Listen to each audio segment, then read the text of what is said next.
जगद्गुरु तुकाराम, शांती ब्रह्म एकनाथ, सद्गुरु जोग महाराज की जय।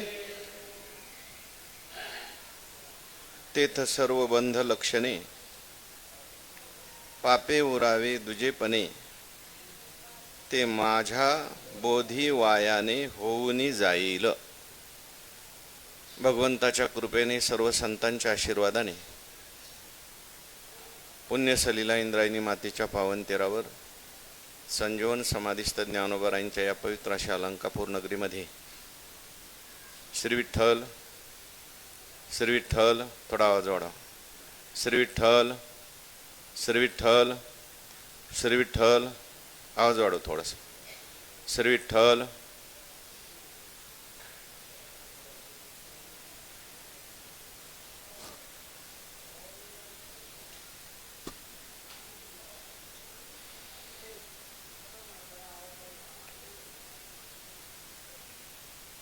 भगवंताच्या कृपेने सद्गुरु जोग महाराज वारकरी शिक्षण संस्था यांच्या माध्यमातून सुरू असलेली आपली ही नित्याची ज्ञानेश्वरी प्रवचन सेवा, सेवेकरता उपस्थित माऊली स्वरूप असणारे सर्व भाविक भक्त, श्रोते, सज्जन, माता भगिनी सर्वांच्या चरणी वंदन करून आपण सर्वांनी मिळून ही चिंतन सेवा करायची आहे। भगवान श्रीकृष्ण परमात्मा अर्जुनांचं निमित्त करून दिव्य असा गीतेचा उपदेश करतात आणि हा गीतेचा उपदेश ज्ञानेश्वर महाराजांनी ज्ञानेश्वरीच्या माध्यमातून सुलभ रीतीने आपल्याला सांगितलेला आहे। 18व्या अध्यायाचा विचार सुरू आहे। 18व्या अध्यायातील 66 क्रमांकाचा श्लोक जो आहे त्यावरचं चिंतन सुरू आहे। 1414 क्रमांकाची ओवी सुरू आहे। भगवंतांनी संपूर्ण गीतेचं सार, संपूर्ण 18व्या अध्यायाचं सार, नवे सगळ्या शास्त्राचं सार या श्लोकामध्ये त्या ठिकाणी सांगितलेलं आहे।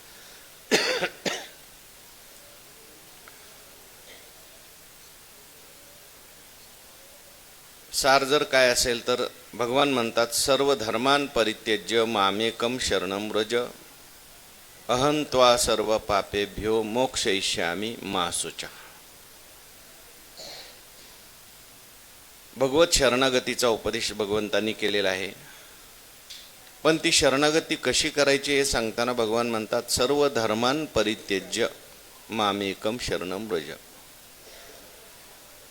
सर्व प्रकारच्या धर्माचा परित्याग करून तू मला शरण ये। ही शरणागती जी आहे ही वस्तुतंत्र शरणागती आहे। एक असते कर्तृतंत्र शरणागती आणि एक असते वस्तुतंत्र शरणागती। शरीराने, वाणीने, मनाने केलेली शरणागती ती कर्तृतंत्र शरणागती, जी त्यामध्ये कर्ता प्रधान असतो, मुख्य असतो। कर्माच्या अंगाने होणारी जी शरणागती असते ती कर्तृतंत्र शरणागती, आणि ज्ञानाने तद वस्तू होऊन जाणं, ज्ञानाने परमात्मा वस्तूची प्राप्ती करून घेणं ही वस्तुतंत्र शरणागती। कर्तृतंत्र शरणागतीच्या माध्यमातूनच पुढे आपल्याला वस्तुतंत्र शरणागतीकडे जाता येतं। म्हणून अगोदर कर्तृतंत्र शरणागतीचं वर्णन केलं, मन मना भव, मद भक्तो भव, मद याजे भव, मामेव नमस्कुर। आणि हे करत करत पुढे अभेद शरणागतीचं वर्णन भगवंतांनी केलं। देव हा समर्थ आहे, देव हा कृपाळू आहे, आणि तो भगवान परमात्मा आपल्या भक्तांचा उद्धार करण्याकरताच अनेक रूपांनी प्रगट होत असतो। तो देवच आदिशक्तीच्या रूपाने सुद्धा काय होतो, प्रगट होतो। म्हणून देवाचं वर्णन करताना देवीच्या रूपकात सुद्धा अनेक ठिकाणी संतांनी केलंय। कुळीची हे कुळदेवी केली ठावी संतांनी, बरवे झाले शरण गेलो उगविलो संकटी। तुकाराम महाराज म्हणतात, बरं झालं आम्ही शरण गेलो, बरवे झाले शरण गेलो उगविलो संकटी। कोणाला शरण गेलो म्हटले, कुळीचे हे कुळदेवी केली ठावी संतांनी. परमात्म्याला कुळदेवी असं म्हटलंय. देव काय देवी काय, एकाच परमात्म्याची काय सगळी रूप आहे. आदिशक्तीचं हे नवरात्र सुरू असल्यामुळे आदिशक्तीने अनेक रूपामध्ये अवतार धारण केला. अनेक कथा आपण पाहिल्या. दुर्गा सप्तशतीमध्ये आलेली महाकाली, महालक्ष्मी आणि महासरस्वती, या 3 देव्या प्रगट झाल्या. त्यांच्याकरता 3 चरित्राचं वर्णन पाहिलं. 9 राक्षसांना मारण्याकरता देवीची ही 3 स्वरूप त्या ठिकाणी सांगितलेली. तुमच्या आमच्याही जीवनामध्ये आसुरी संपत्ती हेच प्रकारचे राक्षस आहेत. आणि या आसुरी संपत्तीला मारण्याकरता नवविधा भक्तीच्या द्वारे आपण आदिशक्तीची त्या ठिकाणी उपासना केली. ती आदिशक्तीच ब्रह्मविद्येच्या रूपाने प्रगट होते आणि आपल्या जीवनातले सगळे भक्तीच्या रूपाने प्रगट होते आणि आसुरी विचार नाहीसे करते. देवी भागवतामध्ये अनेक चरित्र सांगितली. एक दुर्गम नावाचा दैत्य होता आणि त्याने खूप तपश्चर्या केली आणि तपश्चर्या केल्यानंतर ब्रह्मदेव प्रसन्न झाले. ब्रह्मदेवाला सांगितलं, मला तुमचे वेद द्या. आता तपश्चर्या केलेली असल्यामुळे ब्रह्मदेवाला तथास्तु म्हणावं लागलं आणि सगळे वेद तो घेऊन गेला. वेदच गेल्यामुळे सगळे सृष्टीमधला सगळा धार्मिक व्यवहार सगळा काय पडला, बंद पडला. कारण वेद काय आहे, मूळ आहे. पौरोहित्य बंद पडलं, यज्ञकर्म बंद पडलं, देव दुर्बळ झाले, स्वर्गातलं देवांचं राज्य गेलं, सज्जन ब्राह्मण सगळे दुर्बळ झाले, कारण वेद मूळ आहे. म्हणून या सगळ्यांनी परत आदिशक्तीची उपासना केली. आदिशक्ती त्या ठिकाणी प्रगट झाली.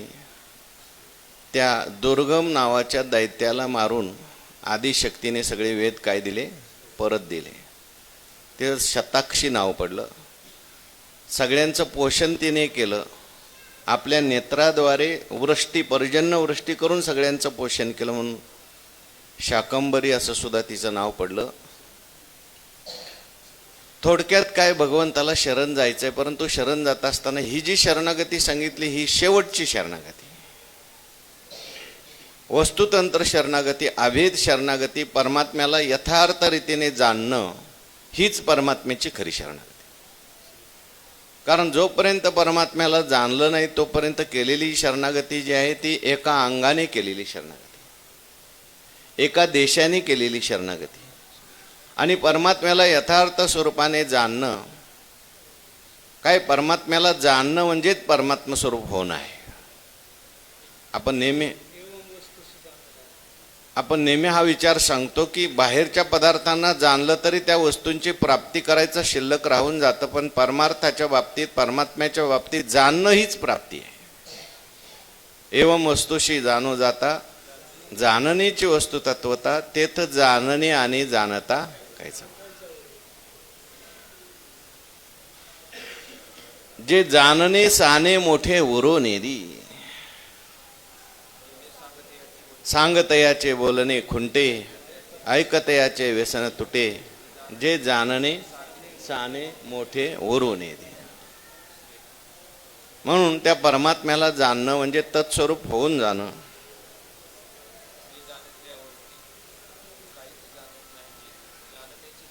जाणण्याची तन्मयाते आणि जयाचे. आणि जाणल्यानंतर काही जाणायचं शिल्लक राहत नाही. असं जे परमात्मा स्वरूप आहे त्या परमात्मा स्वरूपाला जाणलं की काय होतं, तेथ सर्व बंध लक्षणे, पापे उरावे दुजेपणे, ते माझ्या बोधी वायाने होऊनी जाईल.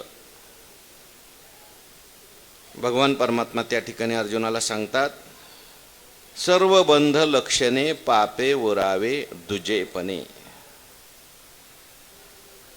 सर्व बंधाचं लक्षण असलेलं जे पाप आहे, ते पाप जे आहे उरलं, दुजेपणाने ते पाप जर उरलं तर सर्व प्रकारचा बंध त्या ठिकाणी निर्माण करतो.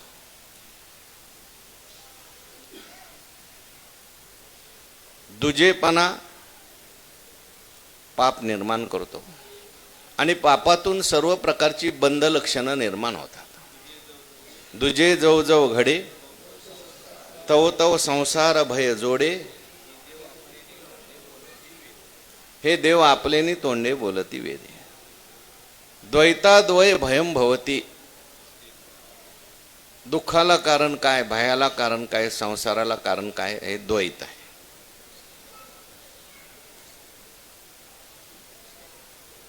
म्हणून त्या ठिकाणी द्वैत निर्माण झालेलं आहे. कशामुळे निर्माण झालं? द्वैताला कारण काय? अज्ञान हे द्वैताचं कारण आहे. अज्ञान एक रूढे तेने कोहमी कल्पाचे मांडे, मग विवरोनी कीजे पुढे देहो हम आयसे. आत्मस्वरूपाचं अज्ञान. जीव हा परमात्मा रूपच आहे, जीव हा ब्रह्मरूपच आहे. पण असं असताना सुद्धा अज्ञानामुळे तो काय झाला? वेगळा झाला, द्वैत निर्माण झालं. आणि मग मी देह आहे, मग मी करता आहे, मी भोगता आहे, मी जन्मणार आहे, मी मरणार आहे. हे सगळं द्वैत अज्ञानातूनच काय झालेलं आहे? निर्माण झालेलं आहे. सर्व बंध लक्षणे म्हटले. आज्ञत्व, कर्तृत्व, भोक्तृत्व, प्रमातृत्व, मनुष्यत्व, सगळी बंध स्वरूप पाप जे आहेत, जे अज्ञान अवस्थेत पापे उरावे दुजेपणे, त्या ठिकाणी ही पाप माझ्यावरून भिन्नता निर्माण करतात. हो, दुसरे ते पाप देह बुद्धी असं म्हटलं. मी देह म्हणता ब्रह्महत्या कोटी येऊनिया पाठी थापटी. सगळ्यात मोठं पाप काय? मी देह म्हणणंच पाप आहे. मुख्य म्हणजे भेदबुद्धी हेच पाप आहे. आणि त्या ठिकाणी जर आपण परमात्म्याला शरण गेलो तर भगवंताची कृपा होती. भगवंत काय करतो? ज्ञान देतो. किंवा माझ्या विठोबाचा कैसा प्रेमभाव, आपणची देव होय गुरु. तो गुरु होऊन आपल्याला ज्ञान देतो, किंवा तो स्वतः सुद्धा ज्ञान आपल्या हृदयामध्ये प्रकाशित करतो. त्या ज्ञानालाच काय म्हटलंय? बोध. कोणतं ज्ञान भगवान परमात्मा प्रकाशित करतो? संत कोणतं ज्ञान देतात? बोध दिला मज सांगाते, मार्ग दाविला नीठ, भ्रांती हे समूळ गेली दिसू लागली वाट, नाचत प्रेम छंदे, एका जनार्दनी पावलं पंढरी पेठ.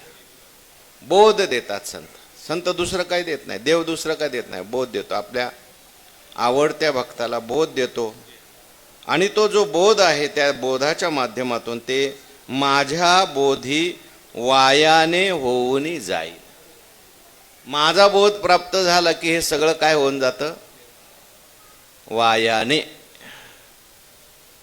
म्हणजे ज्ञानोबारायांनी वर्णन केलं, ऐसे धर्माधर्माचे टवाळ, दावी अज्ञान जे का मूळ, ते त्यजुनी तेजी सकळ धर्म जात. जोपर्यंत अज्ञान आहे तोपर्यंत देहाच्या विषयी सत्यबुद्धी आहे. तोपर्यंत मग जन्म मरण कर्तृत्व भोक्तृत्व पाप पुण्य सगळे काय आहे. पण एकदा अज्ञान गेलं, मी वासुदेव तत्वता, हे समस्तही श्री वासुदेव, असा व्यापक बोध प्राप्त झाला की त्या बोधामध्ये हे सगळं जे आहे बंध लक्षणं जे आहेत ते माझ्या बोधी वायाने होऊन जाईल. खोटं होऊन जाईल, मिथ्या होऊन जाईल. रज्जू सर्पाकार भासियले जगदंबर. हे सगळं पुण्य पाप जे आहे भगवान परमात्म्याने वरती सांगितलं, हे सगळं मीच होऊन जाईल किंवा हे सगळं खोटं होऊन जाईल. स्वप्नीचे चेईले जाईल रया आणि एतुलेनी अपैसया सुटलाची हासी धनंजया घेई मज प्रकाशोनिया सोडवीन तू ते. म्हणून एतुलेनी अपैसया अशा प्रकारचा जर बोध प्राप्त झाला तर अपैसया सुटलाची आहाशी धनंजया. धनंजया तू अपैसया सुटलाची आहाशी. आपोआप त्या ठिकाणी तो सुटला म्हणूनच समज. सहज. का सहज? कारण इथे काही करायचं नाहीये, आहेच ते, फक्त काय करायचंय? जाणायचंय. एवढं सहज आहे. बाकीच्या गोष्टी मिळवणं एवढं सहज नाही. आपल्याहून भिन्न पदार्थाला मिळवायचा असेल तर त्याच्यासाठी खूप कष्ट आहेत. बरं, एवढे कष्ट करून सुद्धा तो पदार्थ राहील की नाही सांगता येत नाही. परंतु जे आपलं स्वरूपच आहे ते आपल्याला मिळवण्याकरता कोणते कष्ट आहेत?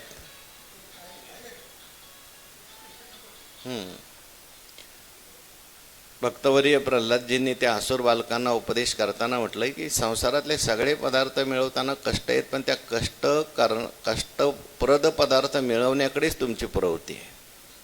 सायास करीशी प्रपंच, पण हरीशी न भजशी कोणी कोणी.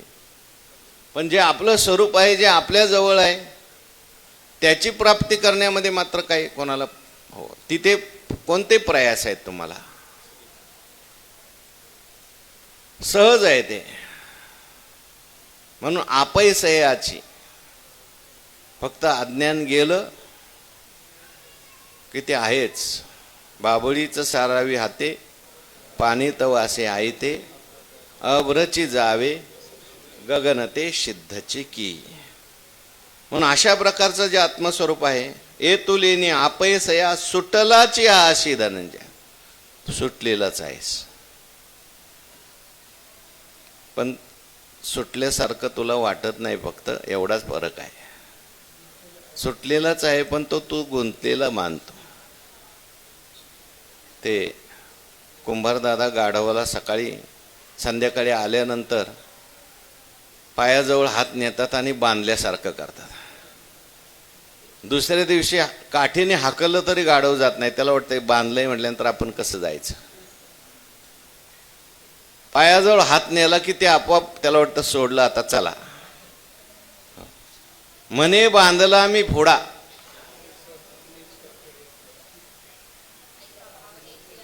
ऐसा भावनेची या पडे खोडा, का मोकळ्या पायाचा चवडा गोवी आदिके. ऐसा काजे विना आतुडला, तो सांग पा काय अनिके बांधिला, तरी न सोडीच नेला तोडोनी आर. कोणी बांधलंय तुम्हाला? आपल्याला कोणी बांधलं नाही, आपणच आपल्याला बांधलंय. अनेक प्रकारच्या आसक्ती, अनेक प्रकारच्या तृष्णा, मला हे पाहिजे, मला ते पाहिजे, असं झालं पाहिजे, तसं झालं पाहिजे, हाच बंद आहे. कोणी बांधत नसतं कोणाला, कोणी कोणाला दुःख देत नाही. म्हणून ज्ञानोबा म्हणतात, आपुली आपण संसार बंधन तोडावे. आपुला आपण पेया विसरू जो धनंजय. किंवा आपुला आपण बांधिला गळा, एरवी कोश कीटकाचे परी वैरी. म्हणून गुरु काय करतात किंवा हा बोध काय करतो? तो बोध एकदा का प्राप्त झाला, मी देह नाही, मी कोण आहे? ब्रह्मरूप आहे, मग म्हणे सर्वत्र सच्चिदानंद, मीच एक स्वतः सिद्ध नेनोनी जाणे. येतुलेनी अपैसया सुटलाचे आशे धनंजया. फक्त त्याच्याकरता करायचं काय? घेई मज प्रकाशोनिया मग सोडवीन तू ते. तू मला घे. घेई मज प्रकाशोनिया. मला त्या ठिकाणी तू घे. पण मला घेत असताना कसा घेतो? प्रकाशोनिया घे. म्हणजे ज्ञानाच्या द्वारे जाणून घे. मला घ्यायचं असेल तर एकच मार्ग आहे, जाणायचंय मला. मी दुसऱ्या कोणत्याही उपायाने प्राप्त होणार नाही. म्हणून येण्याची कारणे वस्तू ते ज्ञेय म्हणणे. ज्ञाना वाचूनी कवने उपायाने. म्हणून त्याला ज्ञेय असं म्हणतात. म्हणून मला घ्यायचं असेल ना, घेई मज प्रकाशोनिया. मला तू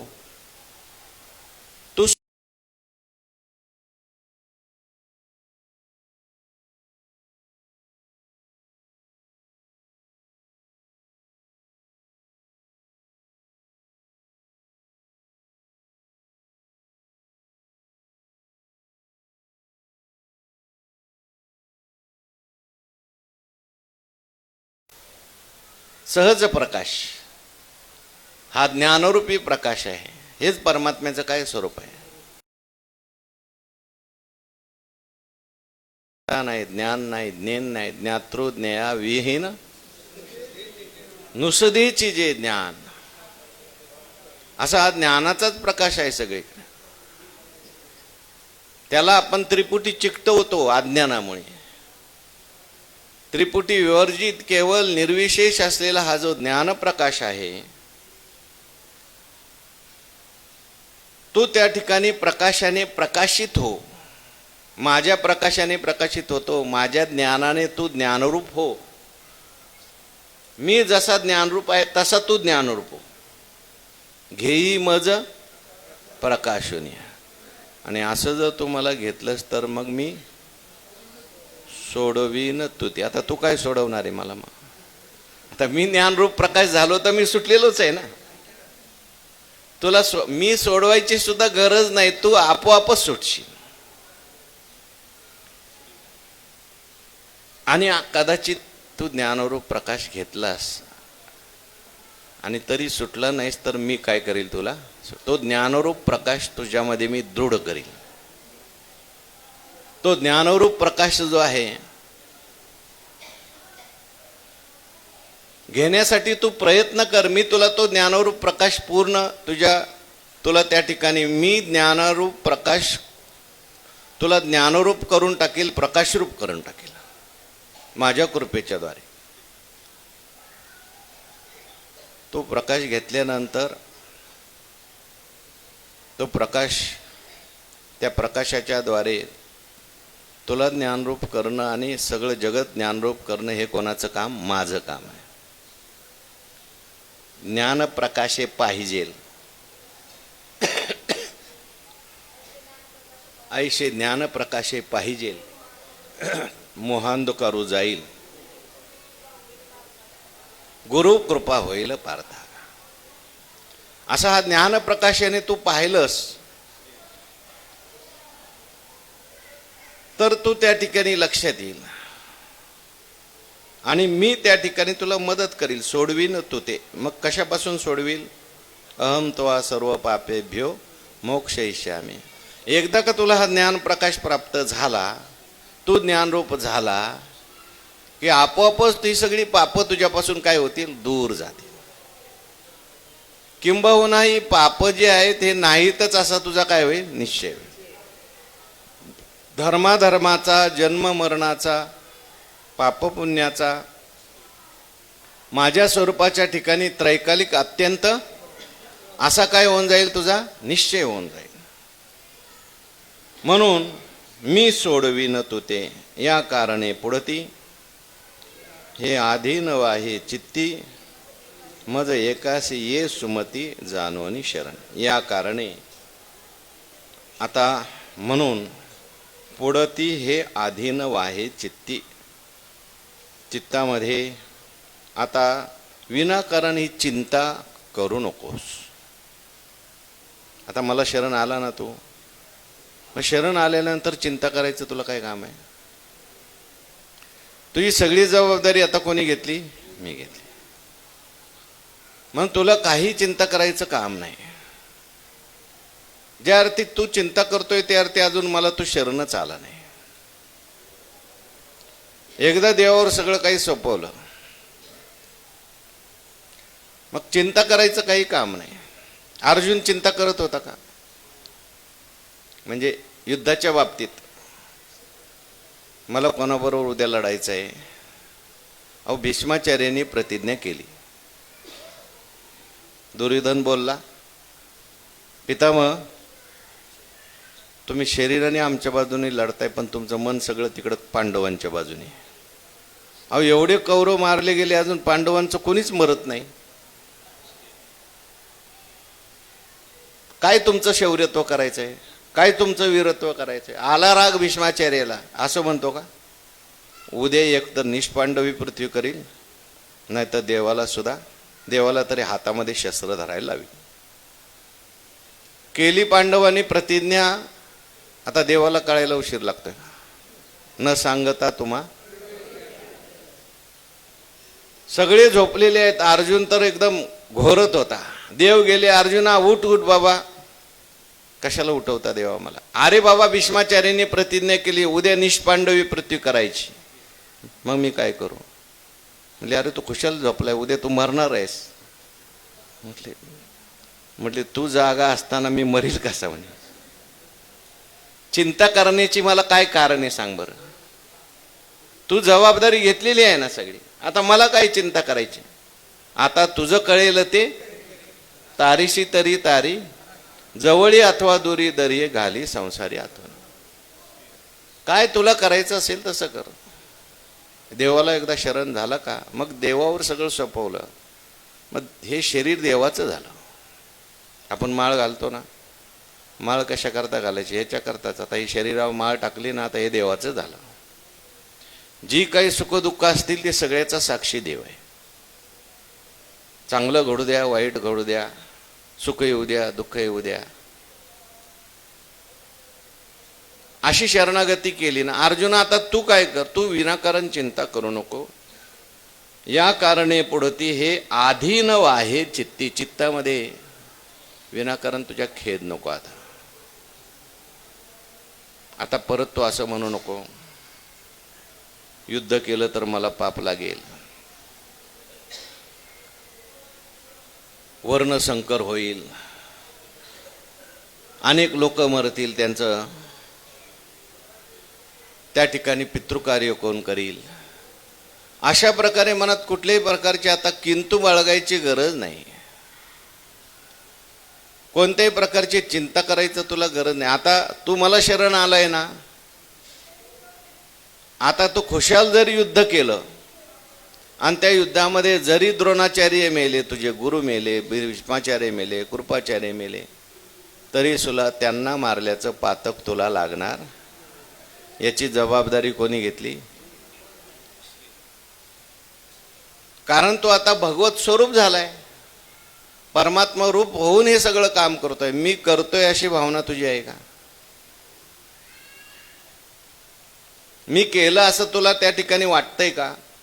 मग आता चिंता करायची तुला काही गरज नाही.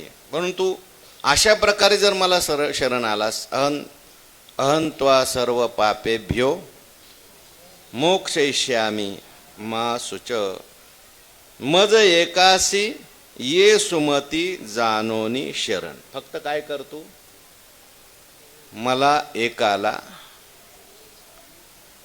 तू जाणून शरण ये. आणि सुमती म्हटले, पहिला सुमती हो आणि नंतर मला जाण आणि मला जाणून शरण ये. सुमती पाहिजे. जो कुमती आहे तो देवाकडे जात नाही. सुमती म्हणजे चांगली मती ज्याला आहे, चांगली बुद्धी ज्याला आहे. चांगली बुद्धी कोणाला म्हणतात? ईश्वरा वाचोनी काही अनिक लानी नाही, एकची बुद्धी पाही अर्जुना जगे. बुद्धीचे वैभव एका केशव राजे. देवाकडे जाणारी जी बुद्धी आहे ती चांगली बुद्धी, आणि संसाराकडे जाणारी नेणारी बुद्धी आहे ती कुबुद्धी. म्हणून सुमनो आणि शुद्धमती. अर्जुनाला भगवान म्हणतात तू आलेलाच आहे, म्हणून तर मी तुला एवढं सगळं सांगायला लागलो.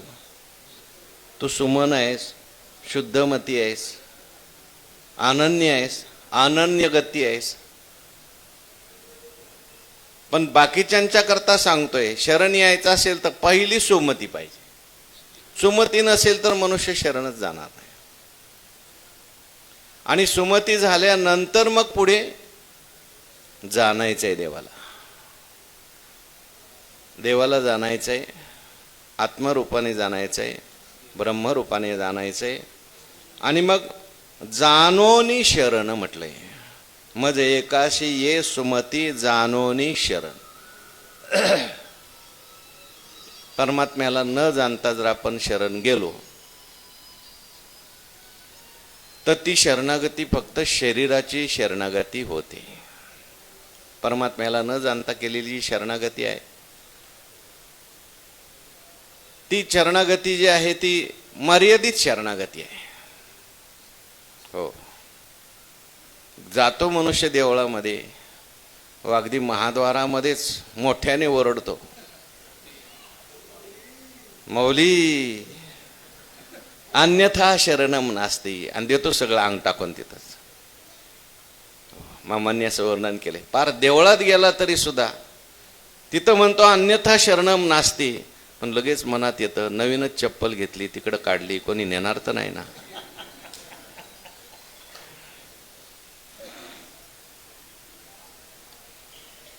म्हणजे देवासमोर असताना सुद्धा अन्यथा शरणम नास्ती देवाला म्हणत नाही, त्यालाच म्हणतो चपलीला. लवकर पळत पळत जातो आणि मग म्हणतो आहे बाबा, पडला माझा जीव भांड्यामध्ये. म्हणजे काय, त्याची जी शरणागती जी असते, माऊलीजवळ गेला, नमस्कार करत असला, फार लोटांगण घालत असला, सगळं काही करत असला तरी सुद्धा जाणलं नाही देवाला अजून. शरणागती आहे.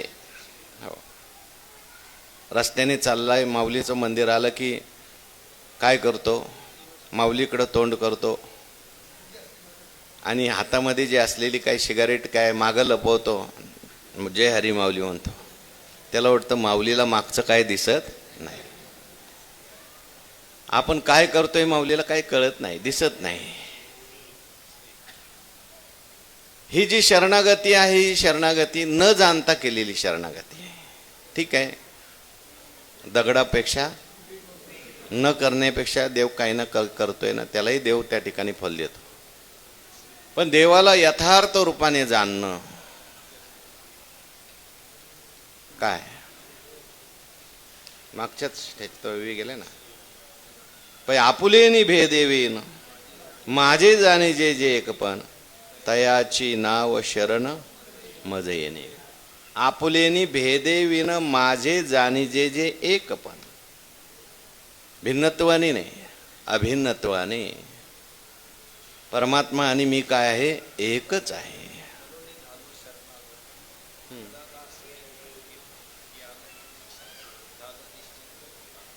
अशा प्रकारचे जे शरणागती आहे, तयाची नाव शरण मज येणे गा. परमात्मा स्वरूपाला जाणणं ऐसे मज एकास ये सुमती जानोनी शरण. देवाला जाणलं की तो देवाला शरणच आहे बरं का. आणि नाही जाणलं तर तो शरण जरी म्हणत असला तरी तो काय नसतो, शरण नाही. कारण त्याच्यामध्ये आणि देवामध्ये काय त्याने ठेवलाय, भेद ठेवलेला आहे.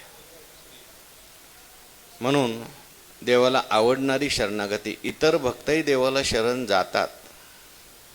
देव म्हणतात ते सुद्धा उदार आहेत, परंतु सगळ्यात आवडणारा भक्त कोणता आहे? उदारा सर्व ये वैते ज्ञानी तो आत्मैव ते मे मतम म्हटलेले. ज्ञानी तो आत्मा माझा.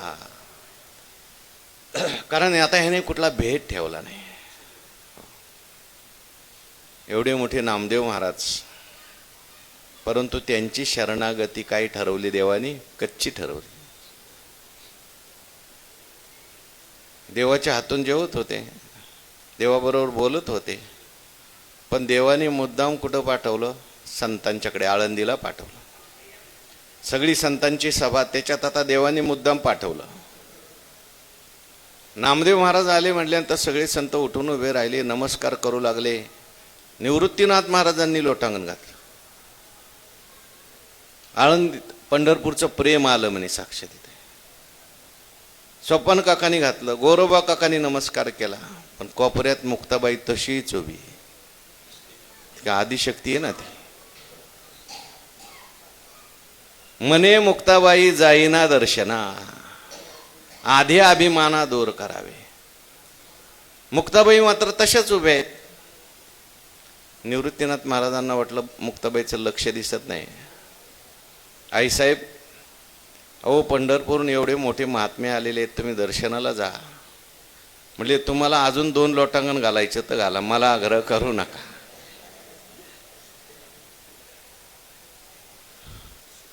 अखंड जयाला देवाचा शेजार, कार्य अहंकार गेला नाही. आता नामदेव महाराजांची सुद्धा ही चरित्र लिहिलं आहे, लक्षात ठेवा. तुम्हाला आम्हाला शिकवण्याकरता आहे. गुरुविन ज्ञान कोठे आहे, मुक्ताबाई म्हणतात. गुरुशिवाय ज्ञान नाही. हा जरी देवाचा भक्त असला, श्रेष्ठ जरी असला, तरी सुद्धा अजून गुरु कुठे?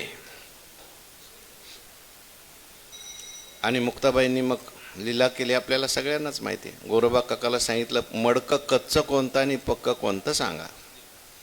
थापाटनं सगळे हाणल्याबरोबर सगळ्यांच्या मस्तकावर हाणलं, मुक्ताबाईच्या सुद्धा मस्तकावर थापाटनं आणलं. पण असं खणखणीत मडकं आहे म्हणले. गोरोबा काका म्हणले, अमृत संजीवनी. हे अमृत संजीवनी म्हणजे तेची थापटले मुक्ताईला हानी, अमृत संजीवनी होतो आले. मुक्ताबाईला हाणल्यानंतर म्हटले, थापटनं हाणल्याबरोबर अमृत संजीवनी उतू आली. म्हणजे मुक्ताबाईची काय प्रतिक्रिया असेल, की त्या कुठलीच प्रतिक्रिया नाही, शांत आहेत. समजायचं अमृत संजीवनी काय आली, उतू आलेली.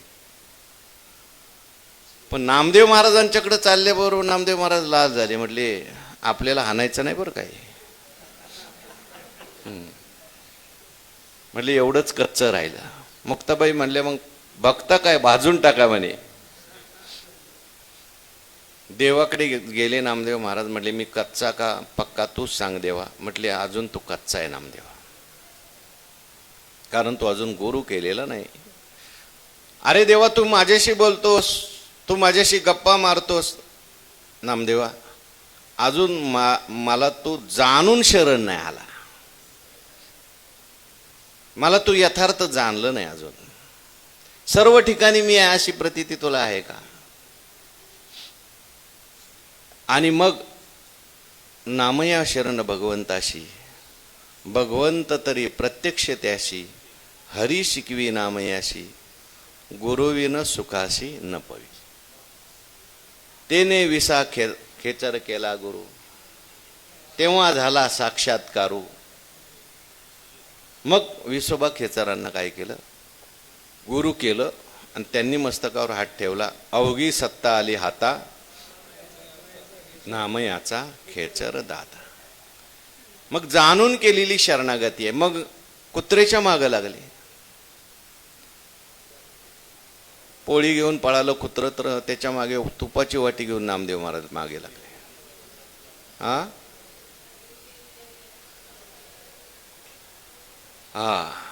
देवा थांब म्हटले, सुकी रोटी का खातो, तो तूप लावून खा असं म्हटले. तर कशा करता मी सांगितलं, जाणून केलेली शरणागती ही खरी शरणागती आहे. म्हणून भगवान म्हणतात, मज एकासी ये सुमती जानोनी शरण. अशा प्रकारे इथपर्यंत या श्लोकाचं व्याख्यान झालं. आणि आता ज्ञानोबाराय सांगतात, ऐसे सर्व रूप रूपसे, सर्व दृष्टी डोळसे, सर्व देश निवासे, बोलिले श्रीकृष्ण. हे कोणी बोललेलं आहे? सामान्य कोणी बोलणार आहे का? नाही. कोणाचं आश्वासन आहे? मी अहम त्वा सर्व पापेभ्यो मोक्षयिष्यामि मा शुचा, हे कोणाचं आश्वासन आहे? सामान्य तुमचं आमचं आश्वासन नाही का? आपण अल्पशक्ती आहे, आपण अल्प सामर्थ्यवान आहेत.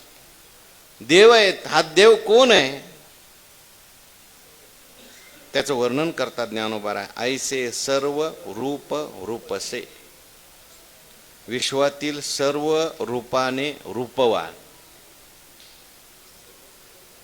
त्याच्यानंतर सर्व दृष्टी डोळसे, सर्वांच्या दृष्टीने डोळस. आणि सर्व देश निवासे, सर्व देशात ज्याचा निवास आहे. बोलिले श्रीकृष्ण, तो श्रीकृष्ण बोललेला आहे.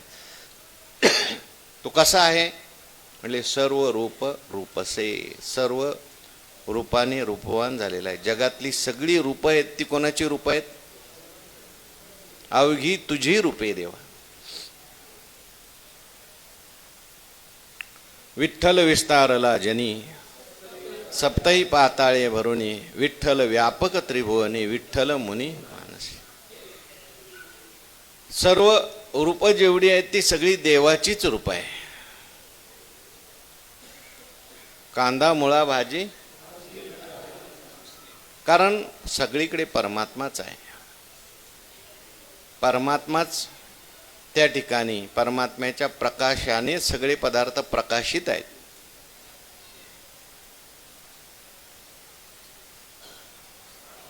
जगची असे की वस्तुप्रभा म्हटले.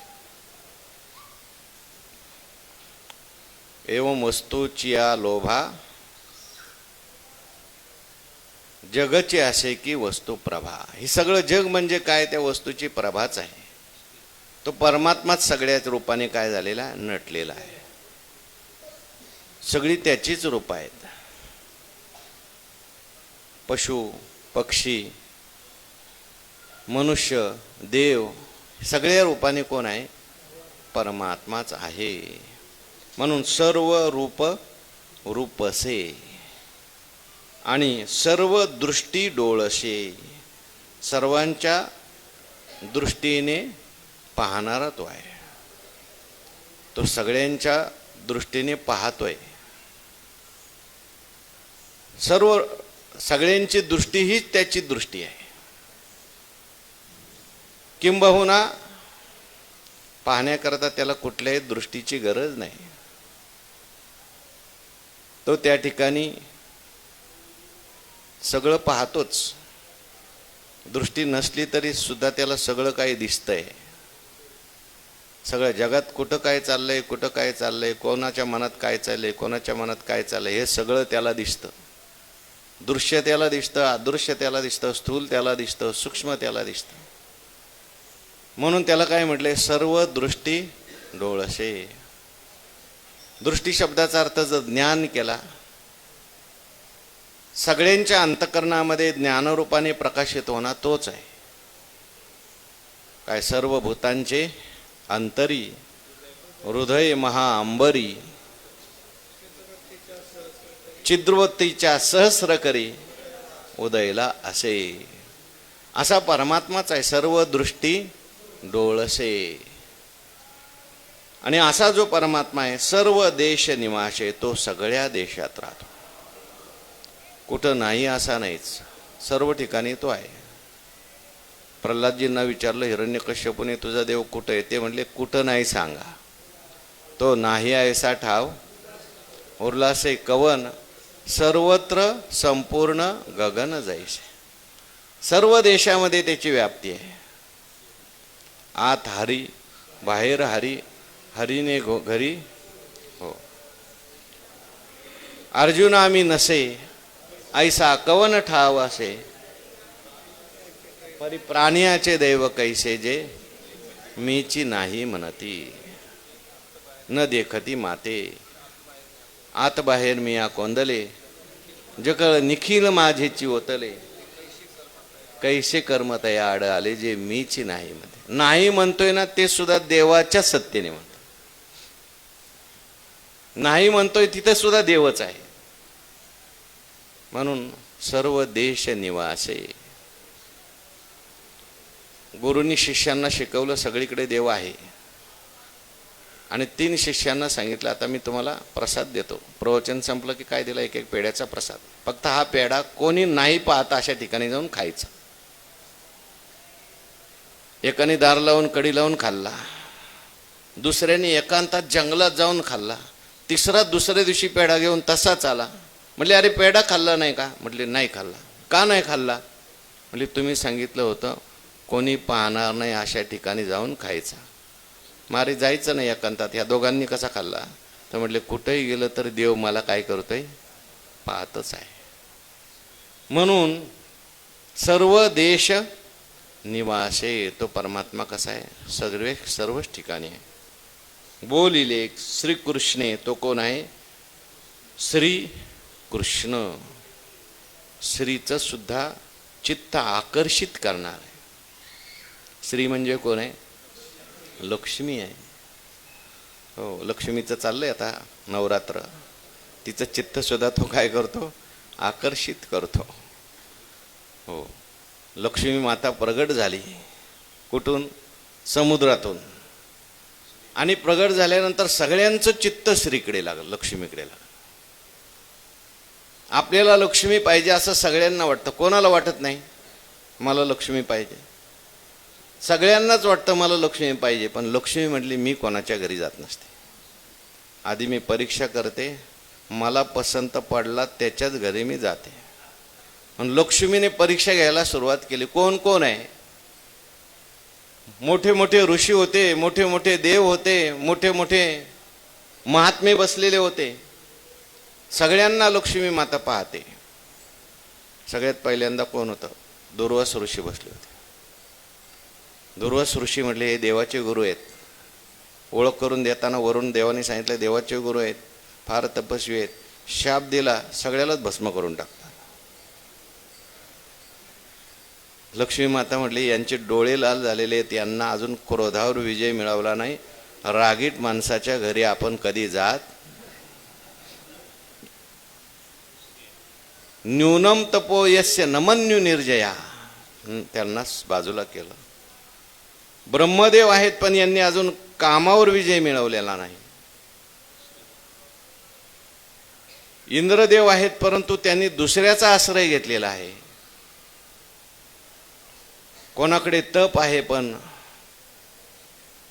शांती नाही. कोणाकडे त्याग आहे पण तो मुक्तीला कारण होणारा नाही. कोणाकडे ज्ञान आहे परंतु त्याग नाही, वैराग्य नाही. सगळं आहे असं कोणी दिसलं नाही लक्ष्मीला. लक्ष्मीने विचारलं, त्या समुद्रामध्ये निळं निळं काय दिसतंय? ते म्हणले, शांताकारम भुजगशयनम पद्मनाभम सुरेशम विश्वाधारम गगनसदृशम मेघवर्णम शुभांगम लक्ष्मीकांतम कमललयम योगिभिर्ध्यानगम्यम वंदे विष्णुम भवभयहरम. लक्ष्मी मातेने सांगितलं, हे कोण आहेत? म्हटले, हे महाविष्णू शयन करतायत. त्यांना माझी अपेक्षा नाही का? म्हटले, त्यांना कशाचीच अपेक्षा नाही, कोणाचीच अपेक्षा नाही. ते आत्मराम आहेत. आपल्या आनंदात ते राहतात, तृप्त आहेत ते. लक्ष्मी म्हटली, जो आत्माराम आहे, जो तृप्त असतो, ज्याला कोणाचीच अपेक्षा नसते, मी त्याच्या मागे गेल्याशिवाय राहत. आणि मग भगवंताकडे गेल्या. देवानी सांगितलं, आता मला निवांत झोपायचंय, आमच्याकडे जागा नाहीये. तेव्हा मग सर्वस्वे करुणी सेवा अभिमान सांडोनी पांडवा पाय धुवावाचे आदा. किंवा लक्ष्मी स्थिरावली मुकुंदी जैसी. सुकुळीने आपुली आत्मजा सत्कुळीची दिधली. हे असो लक्ष्मी स्थिरावली मुकुंदी जैसी. मग जिथं देव आहे तिथं लक्ष्मी काय करते, स्थिर होते. म्हणून भगवान परमात्मा कोण आहे, श्रीकृष्ण. स्त्रीला सुद्धा आकर्षित करणारा, स्त्रीला सुद्धा स्थिर करणारा असा परमात्मा. मग सावळा सकंकणू बाहू पसरोनी दक्षिणू आलिंगीला स्वशरणू भक्तराज तो. आणि आता सांगून सगळं झालंय, सांगून ज्ञान दिलंय, परंतु देवाचा अर्जुनावर किती प्रेम आहे. सांगून जरी ज्ञान दिलेलं असलं तरी सुद्धा इतकं प्रेम देवाचा अर्जुनावर आहे. सांगितलेलं ज्ञान अर्जुनाने खूप सुंदर ऐकलंय. सगळी गीता अर्जुनाने न झोपता ऐकली, चुळबुळ न करता ऐकली. किंबहुना श्रीकृष्णोक्ती सागरा अगस्तीचं दुसरा, अशा पद्धतीने ऐकल्यामुळे देवाला सुद्धा काय झालाय, आनंद झालाय. आणि भगवान परमात्मा त्या ठिकाणी विचार करू लागले, ठीक आहे ज्ञान आपण याला दिले, पण जाणो न जाणो काही कमी राहिली असली तर. ज्ञान देण्याची देवाची वेगवेगळी कृपा आहे. शब्द कृपा आहे, नेत्र कृपा आहे, हस्त कृपा आहे आणि आलिंगन कृपा आहे. ज्ञान देण्याच्या वेगवेगळ्या पद्धती. शब्द कृपेने ज्ञान दिलंय आतापर्यंत. काना वचनाचे भेद ही देवाची शब्द, गीतेतले शब्द म्हणजे शब्द कृपा आहे. शब्दाने ज्ञान दिलंय. नेत्र कृपा तर देव अर्जुनावर करतच आहेत, सारखे प्रेमाने पाहतात. कुर्मीचे या पिलेया दिठी पाहना ये धनंजया, आकाशवाये बापिया घरचे पाणी. दृष्टीद्वारे भगवंताची कृपा तर अखंड चालूच आहे. पण काय अर्जुनाचं भाग्य असेल, सगळेच कृपा घेतोय अर्जुन. म्हणून काय म्हणतात ना, अर्जुनाची विशेषता व्हावा ऐसे आवडले मज जीवा, जे त्रिभुवनाच्या दैवा एकायतून झाला. काय देवाचं प्रेम अर्जुनावर. देवाला अर्जुनाला असं वाटतं काय कुठं ठेवून कुठं नाही ठेवून, काय करून काय नाही. आता एवढं ज्ञान दिलंय, नेत्रकृपा केली, शब्दकृपा केली, सगळं केले, तरी आता देवाला असं वाटतं याला आलिंगन कृपा करावी. देव काय करतो, आता अर्जुनाला आलिंगन देतो. जो कोणी एकाग्र होऊन ही गीता श्रवण करेल, देव त्याला काय करतो, शेवटी आलिंगन देतो. आता अर्जुनाला दिलं तसंच आपणही समजायचं, आपल्यालाही काय दिलं देवाने, आलिंगन दिलं. पण कसं आलिंगन दिलंय त्याचं चिंतन करा. कसं देव आलिंगन देतात पहा. मग सावळा सकंकणू. भगवान परमात्मा कसा आहे, सावळा आहे. सावळे सुंदर, सावळावो हरी सावळावो, मदन मोहन कान्हो गोवळावो. भगवान परमात्म्याचा रंग कसा आहे, सावळ्या रंगाचा आहे. सावळे रोपडे चोरटे चित्ताचे, उभे पंढरीचे विटेवरी. भगवान परमात्मा सावळा आहे. सावळा रंग भगवंताचा जो आहे तो मेघाप्रमाणे सावळ्या रंगाचा भगवान परमात्मा आहे. आणि असा सावळा सकंकणू. देवाच्या हातामध्ये काय आहेत, कंकण आहेत, रत्नजळीत असे सोन्याचे, त्याला रुपे माणिक वगैरे लावलेले काय आहेत, कंकण आहेत. अगोदरच सावळ्या रंग, आणि त्या सावळ्या रंगावर सोनं आणखीन काय दिसतं, उठून दिसतं. सावळा जरी असला देव तरी तेजयुक्त देवाचं शरीर आहे सगळं. आणि असा सुंदर असा भगवान परमात्म्याचा श्री वगैरे. आणि त्या भगवान परमात्म्याच्या हातामध्ये काय आहे, कंकण आहेत. देवाच्या हातातलं कंकण म्हणजे काय, हे ते आध्यात्मिक आहे बरं का. देवाची ही जी सगळी आयुध म्हणा, अंग उपांग, म्हणजे त्याच्यात सुद्धा अध्यात्म सांगितले. पितांबर म्हणजे वेद आहेत, देवाचं पितांबर म्हणजे. देवाच्या कानातली जी कुंडलं आहेत ती काय आहेत, सांख्य आणि योग ही काय आहेत, देवाच्या कानातली कुंडलं सांगितलेली. भागवतात शेवटी देवाच्या सगळ्या अलंकाराचं वर्णन केले. कौस्तुभ मणी म्हणजे जीव तत्व आहे, त्याला कंठात धारण केलेलं आहे भगवंताने. हो, ते जे कुंडल असतात ते मकराकार कुंडल आहेत. हा, मकर कुंडले तळपती श्रवणी. मकराकार का कुंडल आहेत. माशाचा आकार काय आहे त्याला. श्रवण केलं की नंतर मनन केलं पाहिजे. मासा जो आहे तो काय करतो, मननाचं प्रतीक आहे असं काही एक ठिकाणी वाचलं.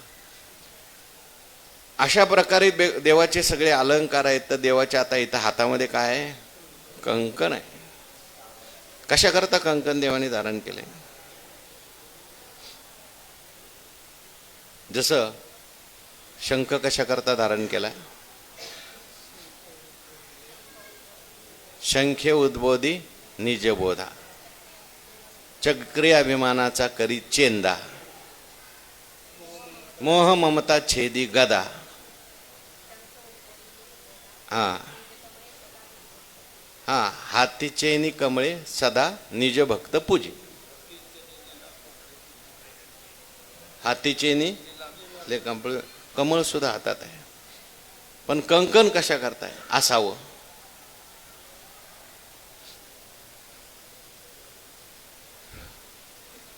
म्हणजे तुम्ही सांगा, मला माहिती नाही म्हणून मी तो विचारतो. आणि मी सुद्धा विचार एवढा केला नाही, पण आता आलाय आपला. तर असे कंकण देवानी कंकण सुद्धा देवाचं भक्तासाठी काय तरी उपयोगाचं कंकण असलं पाहिजे. भक्तांना आलिंगन देत असताना त्या कंकणाचा सुद्धा काही कृपा प्रसाद देवाला द्यायचा असेल म्हणून भगवंतानी काय केले, आता बाहू पसरोनी दक्षिणू. देवाने काय केलं, अर्जुनाजवळ गेले आणि अर्जुनाला म्हटले, दे आता अर्जुना मला तुला काय करायचंय, आलिंगन द्या. असं म्हणून दिलं असेल का, नाही. प्रेम आल्यानंतर मग विचार नसतो. देवाने लगेच हो अर्जुनाचं हे सगळं ऐकण्याची वृत्ती पाहिली. आता अर्जुनाला सुद्धा ज्ञान झालंय असं देवाच्या लक्षात आलं. आनंद झाला आणि त्या आनंदाच्या भरामध्ये देवाने काय अर्जुनाला केलंय, आलिंगन. ते कसं आलिंगन केलं, मग सावळा स कंकणू बाहू पसरोनी दक्षिण. दक्षिण म्हणजे उजवा का डावा, उजवा. उजवा. अर्जुनाने उजवा हात पुढे केलेला आहे, नंतर डावाही केला असेल, पण बाहो पसरोनी दक्षिणो. आणि त्याच्या हातामध्ये काय आहे, कंकण आहे. आलिंगीला स्वशरणू भक्तराज तो. आलिंगन दिलं देवाला. कोणाला, स्वशरणू, स्वतःला शरण आलेला. आणि कोण आहे तो, भक्तराज. तर अर्जुन महाराज भक्तराज कसे आहेत त्याचा विचार उद्याच्या प्रवचनात. पुंडलिक वरदारी विठ्ठल श्री ज्ञानदेव तुका. ठल विठ्ठल विठ्ठल विठ्ठल विठ्ठल. पुंडलिक वर